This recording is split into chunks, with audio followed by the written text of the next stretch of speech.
Muy buenas tardes con todos los que nos están viendo en vivo en esta transmisión para la resolución de preguntas que nos toca resolver en este curso de preparación de acceso a la magistratura y profa que lo organiza la prestigiosa institución EGEPUT. Quiero agradecer en primer lugar a la institución por darme la oportunidad de nuevo de estar aquí con ustedes y a ustedes también que nos están viendo desde sus hogares, desde sus oficinas, de cualquier lugar del Perú, para precisamente responder estas 30 preguntas que hemos elaborado que van a servir de preparación pues para el examen que se viene en los próximos días. Muy bien, estas preguntas se versan directamente, como ustedes habrán podido apreciar, sobre derecho constitucional, pero también hay algunas ligadas a procesal constitucional, obviamente, y también a los derechos humanos. Son 30 preguntas que vamos a resolver en estas 3 horas que nos ha tocado impartir el curso. Tenemos un break, un cuarto para las 7. Ahí vamos a parar un ratito para de repente ir a los servicios, tomar algo, comer algo, y de allí terminamos en la siguiente parte con las preguntas. Al final, por favor, para no interrumpir, obviamente, para que no nos detengamos y no nos gane el tiempo, reservamos las preguntas, las dudas, las consultas para el final, ¿no? Al final de la clase pueden hacer las consultas, las preguntas, todo lo que ustedes consideren que de repente no haya quedado lo suficientemente claro o tengan alguna duda, alguna situación que disipar, alguna situación que preguntar. Entonces, sin más preámbulo, vamos a comenzar con el desarrollo de las preguntas que ya ustedes tienen y que han ido obviamente desarrollando. Aquí ya ustedes las han visto, las han revisado. Vamos a ver, vamos a contrastar las respuestas que ustedes le han dado a lo que hoy en unos minutos vamos a responder. A ver. Ah, ya, aquí, ¿no? Ya, ahora sí. Listo. Muy bien, vamos entonces a la pregunta número 1. La pregunta número 1 nos dice, sobre el Tribunal Constitucional, indique la afirmación incorrecta. Vean, un detalle, siempre, y ya nosotros lo hemos hablado en algún momento cuando tuvimos una clase anterior, es que no solamente en este tipo de exámenes basta con saber los temas, las instituciones, todo lo concernente, sino también conocer y estar preparado para responder las preguntas o cómo te formulan las preguntas muchas veces por parte de la Junta Nacional, bueno, anteriormente el Consejo Nacional y ahora la Junta Nacional. De hecho, fíjense bien porque la primera pregunta, por ejemplo, nosotros estamos acostumbrados a marcar la alternativa correcta o la que es.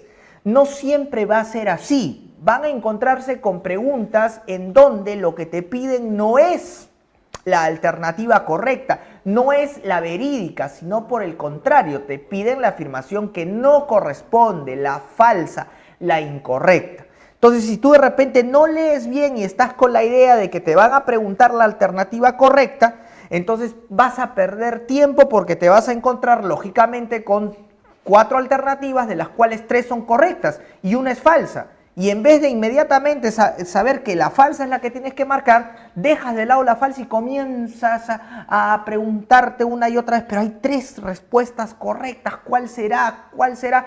Y no te das cuenta que la pregunta es claramente te está diciendo que no marques la afirmación correcta, sino la incorrecta, la que no es. Por eso, una recomendación, un consejo muy importante es lee bien la pregunta, lee, estate atento a lo que te están preguntando, la forma como te están brindando la pregunta, la manera como la formulan. Aquí, por ejemplo, te están pidiendo la afirmación incorrecta, entonces tú tienes que descartar las 3 alternativas que son verdad, que son ciertas. Vamos a ver.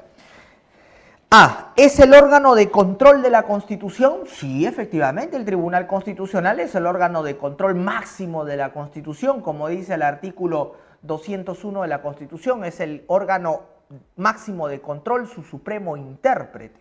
La A, por lo tanto, es correcta, la descartamos porque nos están pidiendo la incorrecta. B, ¿Es autónomo e independiente? Sí, el artículo 201 dice que el Tribunal Constitucional es autónomo e independiente.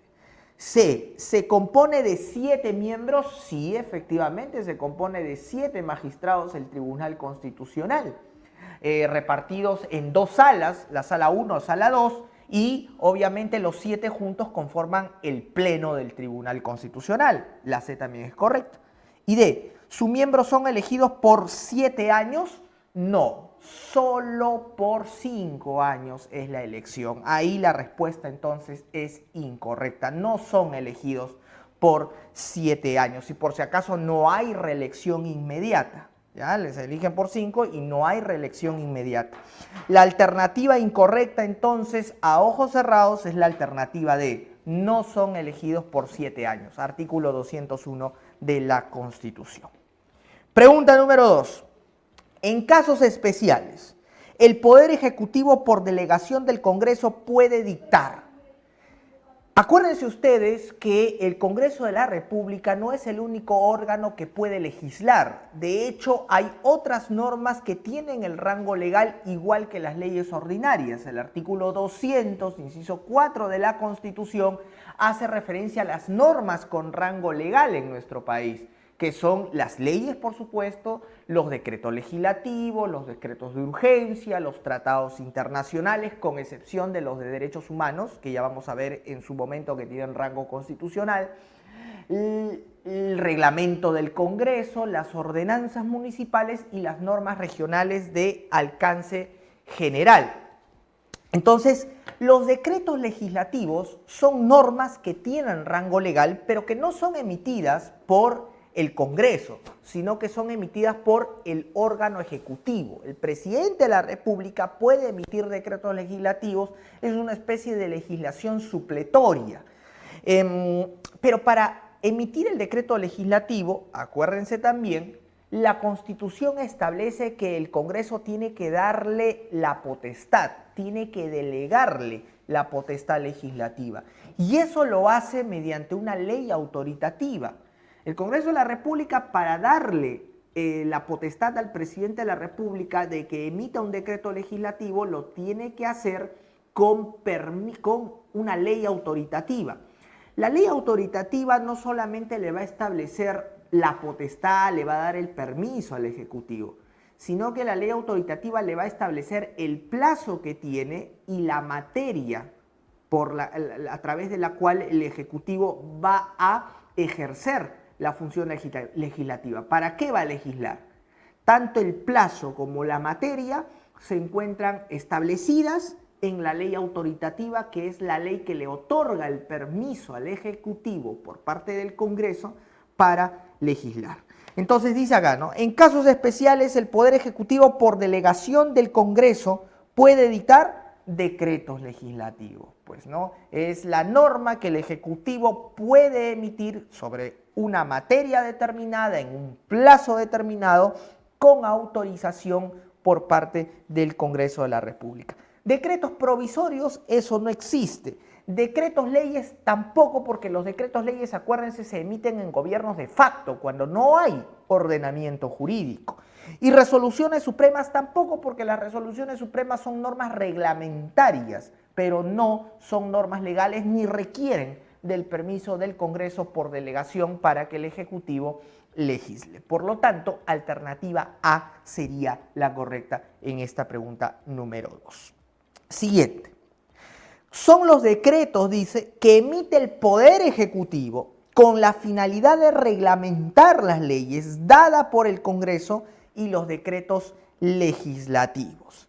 Fíjense que el Ejecutivo, dentro de las potestades que tiene el presidente de la República, artículo 118 de la Constitución, tiene la potestad de reglamentar las leyes, sin desnaturalizarlas, como dice el inciso respectivo del artículo 118.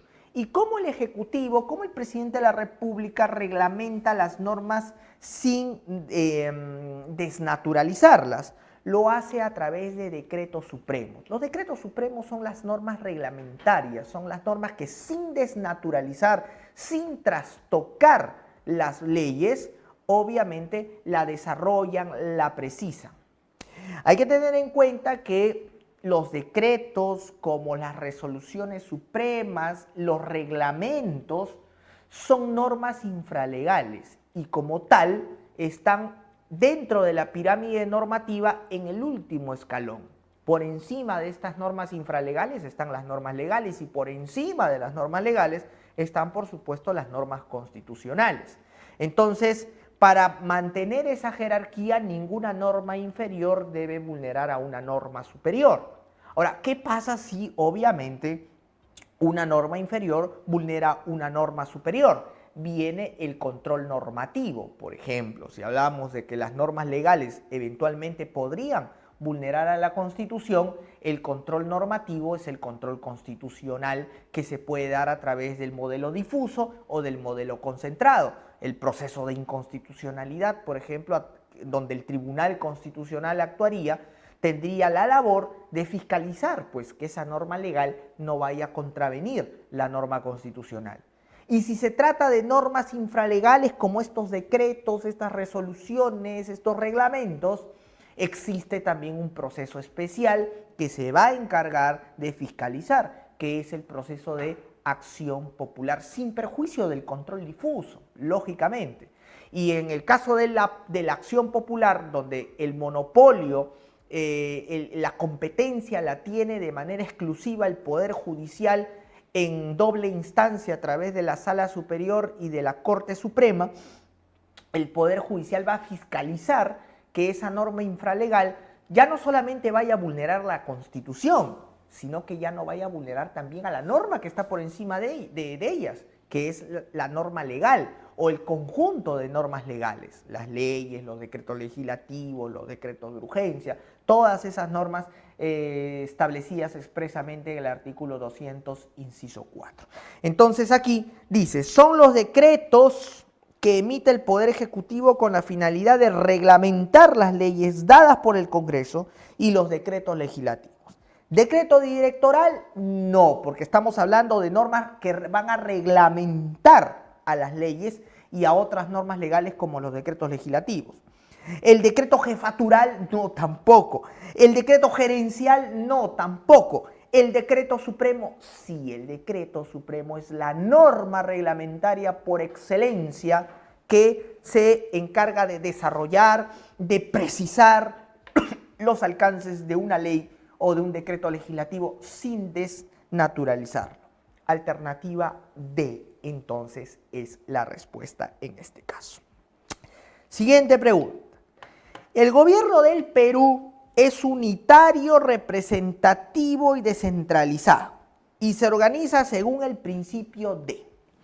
Fíjense que esta pregunta nos lleva a un artículo muy interesante de la Constitución, que es el artículo 43. El artículo 43 de la Constitución establece que el Perú es un estado unitario, democrático, republicano, descentralizado, presidencialista. Hay varios términos allí que nos llevan un poco a recordar nuestro curso de teoría del Estado, ¿no? Porque en el artículo 43, efectivamente, lo que la Constitución establece es tres cosas bien puntuales. La forma de Estado, la forma de gobierno y el régimen o sistema político por el cual se estructura el Estado peruano. Si hablamos de la forma de Estado, estamos haciendo referencia a el resultado de la combinación de los tres elementos esenciales de un Estado. Acuérdense cuáles son los tres elementos esenciales de un Estado: pueblo, territorio y poder o soberanía, ¿no? De la combinación de estos tres elementos pueden resultar dos formas de Estado: la forma de Estado federal y la forma de Estado unitaria. ¿Cuál es la diferencia entre una forma de Estado federal y una forma de Estado unitaria? En el Estado federal, el gobierno central tiene competencias restringidas, competencias determinadas en la norma constitucional. pero competencias que son restringidas. Por lo tanto, en la forma de Estado federal, los gobiernos federales van a tener mayores competencias y atribuciones, porque las competencias del gobierno central son pocas, son mínimas, son restringidas, y el gobierno central no puede saltarse o no puede realizar otras competencias que la Constitución no le ha establecido. Si nos vamos al Estado unitario, en el Estado unitario sucede un fenómeno diferente. El gobierno central goza de mayores competencias y atribuciones.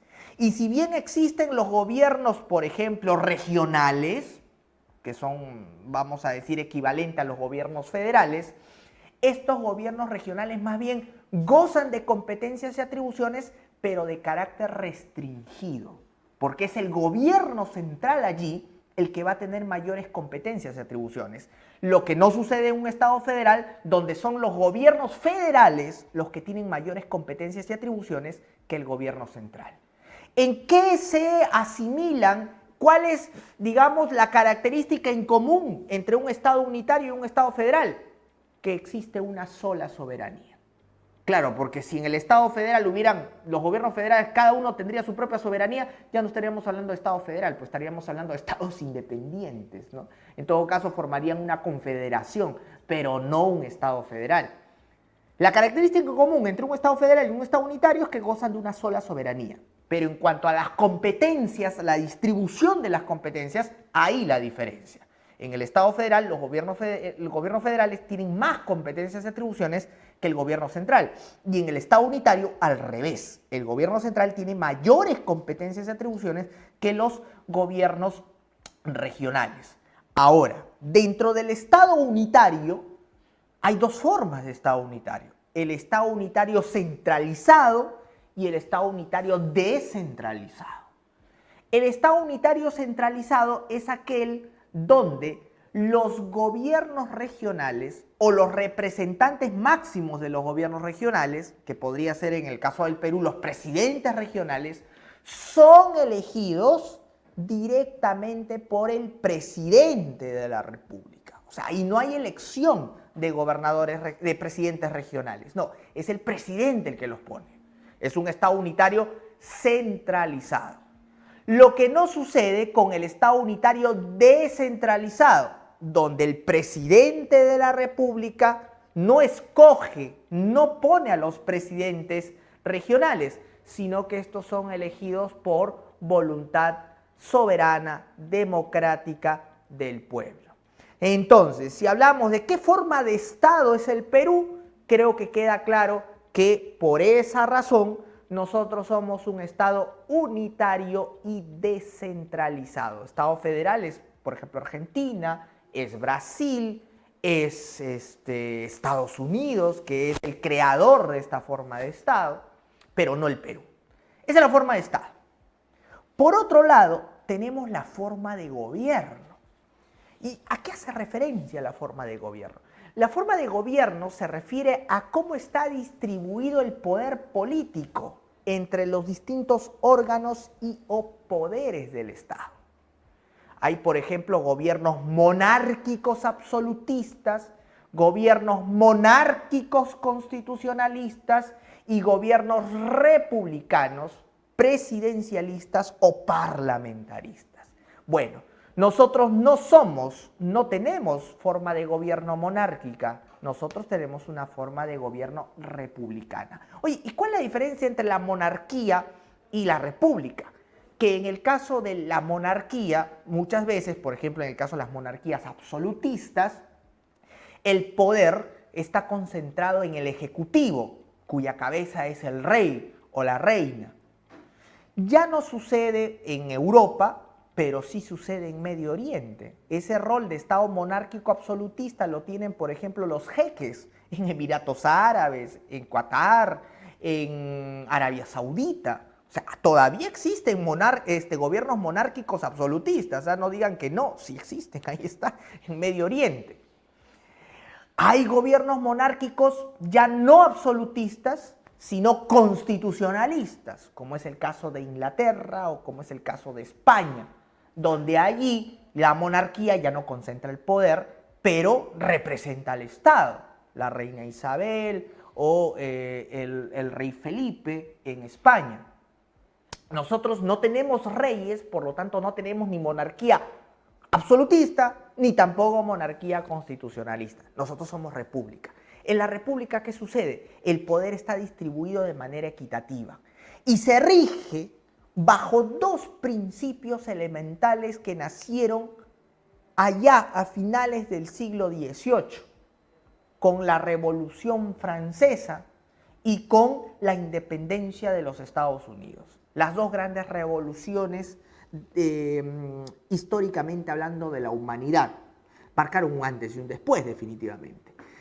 ¿De qué principios estamos hablando? Si hablamos de Francia, hablamos del principio de separación de poderes, ese principio ideado por Charles de Secondat, barón de la Breteuil y Montesquieu en 1748, cuando escribió su famosa obra El espíritu de las leyes, donde dijo que, contrariamente a las monarquías absolutistas, el poder no podía estar concentrado en una sola mano, sino que el poder tenía que dividirse equitativamente, porque solo el poder limita al poder. Esa es la situación. Y entonces ahí nace el principio de separación de poderes, donde él ideaba un poder ejecutivo, un poder legislativo y un poder judicial, cada uno con su propia función. El ejecutivo, administrar y representar al Estado; el legislativo, legislar y representar al pueblo; y el judicial, resolver los conflictos jurídicos aplicando las normas emitidas por el legislativo. Ese era el diseño del principio de separación de poderes inherente a la República. Pero Estados Unidos no se quiso quedar atrás. Estados Unidos recibió el principio de separación de poderes, pero los norteamericanos fueron muy sabios al decir que esto de la separación de poderes podía caer en saco roto si es que no tenía un principio que también de alguna manera coayudara o complementara este principio de separación de poderes. Porque no solamente se trata de dividir el poder, sino que entre los poderes haya una constante y permanente fiscalización. Y entonces los norteamericanos crean el principio que complementa al principio de separación de poderes francés. ¿De qué principio estamos hablando? El principio del check and balance, los pesos y contrapesos. Si se trata de que el poder esté dividido, automáticamente esa división corre a cargo de una fiscalización recíproca entre los poderes. Bueno, conforme pasó el tiempo, hoy en día nosotros podemos decir en qué quedó este principio de separación de poderes, por ejemplo, ideado por los franceses, y este principio check and balance que lo complementaba, ideado por los norteamericanos. Bueno, hoy en día este principio de separación de poderes, conjuntamente de la mano con el principio del check and balance, ha sufrido una, vamos a decir, mutación, teniendo en cuenta que en aquella época solamente se hablaban de 3 poderes y hoy en día en los estados constitucionales tenemos a un tribunal constitucional, a un ministerio público, a una defensoría del pueblo, tenemos a una Junta Nacional de Justicia. O sea, tenemos una serie de órganos constitucionales que ejercen varias funciones. Además, debemos de tener en cuenta que hoy en día, por ejemplo, esta división del poder ya no es tal, porque para empezar el poder no se divide, el poder es uno solo. Lo que pasa es que el poder se manifiesta en distintos órganos que ejercen diversas funciones. El gran problema de Montesquieu es haber confundido poder con órgano y función, como que si fueran uno solo, y en realidad no es así. El poder es uno solo y su manifestación se da a través de distintas funciones ejercidas por diversos órganos. Y un órgano puede ejercer hoy en día más de una función. Acuérdense, por ejemplo, acabamos de ver, el poder ejecutivo, que supuestamente solo debería representar y administrar el Estado, también legisla y también fiscaliza a los otros. Y muchas veces también ejerce función cuasi jurisdiccional a través de los tribunales administrativos. Entonces, el principio de separación de poderes ha evolucionado, ha mutado. Y hoy se habla más que separación de poderes de un principio de distinción de funciones y complementación, coordinación de órganos constitucionales. Ahora se entiende que el principio de separación de poderes es eso, el principio de distinción de funciones y de fiscalización y coordinación de órganos constitucionales. Entonces, por la forma de gobierno, nosotros somos un Estado republicano democrático que se rige por el principio de separación de poderes, tal cual como lo hemos entendido hace unos segundos. Pero falta una tercera forma de estructuración de nuestro Estado. Ya hemos hablado que según la forma de Estado, somos un Estado unitario y descentralizado. Tenemos una forma de gobierno republicana y democrática que se rige por el principio de separación de poderes, tal cual como se entiende ahora, como un principio de distinción de funciones y de coordinación y fiscalización de órganos constitucionales. Eso es lo que ahora es el principio de separación de poderes. Pero hablemos de un tercer factor, el sistema o régimen político.